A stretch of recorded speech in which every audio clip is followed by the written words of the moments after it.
This game has been in development for over a decade, and it's finally here. We're talking about Dead Island 2. Dead Island 2 has been in development for over a decade, and it's a miracle it's even being released at all. You might remember the first game where you could play solo or with friends on a fictional island where you basically smacked undead corpses with custom weapons. It was even so brutal back in the day that they censored the game and made it really hard to get in certain countries.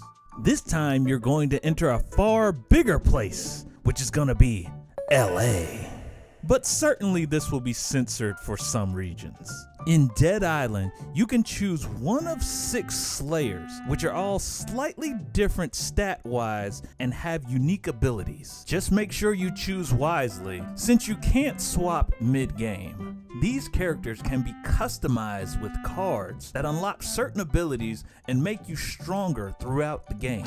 But don't get your expectations too high, since it won't be as customizable as a role-playing game. Generally, Dead Island 2 is not inventing anything new. It's focusing on things that they did well 1 decade ago. The story is not as glamorous as the locations. You'll survive a plane crash and additionally a bite from a zombie. Spoilers, but shortly after you'll figure out that you're immune to the virus.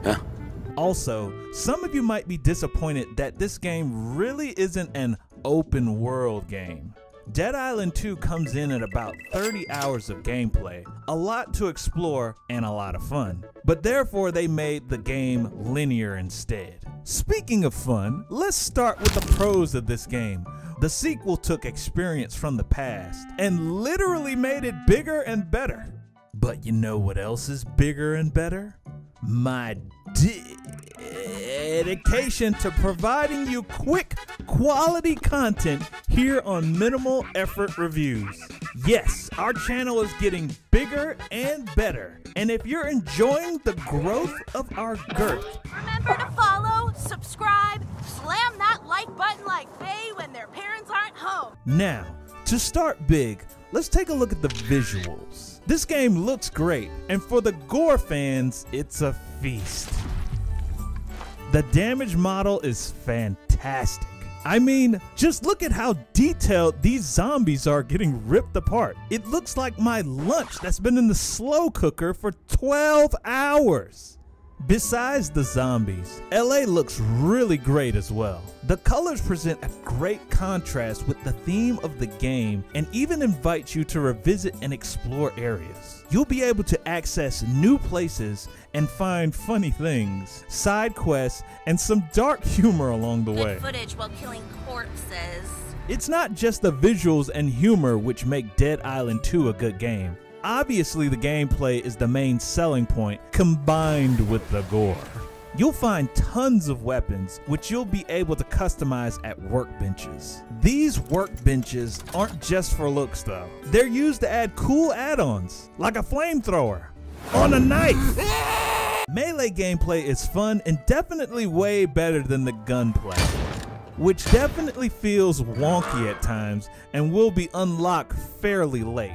These are your usual classic zombies that you know from any other game in this genre, but they added a twist.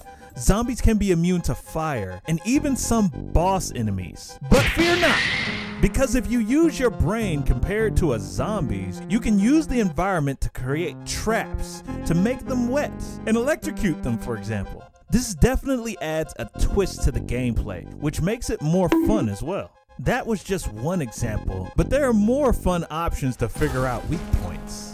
But of course the game has its flaws, especially after being developed by a different company and being stuck in that process for so long that they skipped an entire generation of consoles.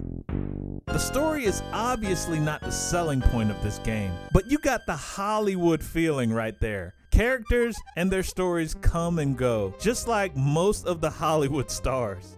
For solo players, this game can be quite a challenge as well. Is what I would say if zombies came non-stop for you around every corner, which they actually do. But what makes the game easy is the fact that once you're dead, you can go back to where you died with no punishing factors. There's no type of checkpoint system or anything like that. I know the characters we're playing are immune to the virus, but I didn't know that they were immune to dying as well.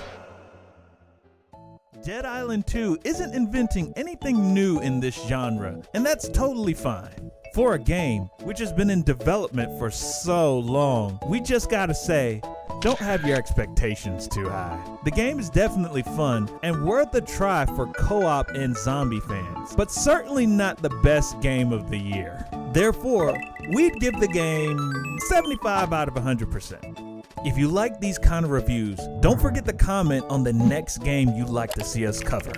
See you in the next video.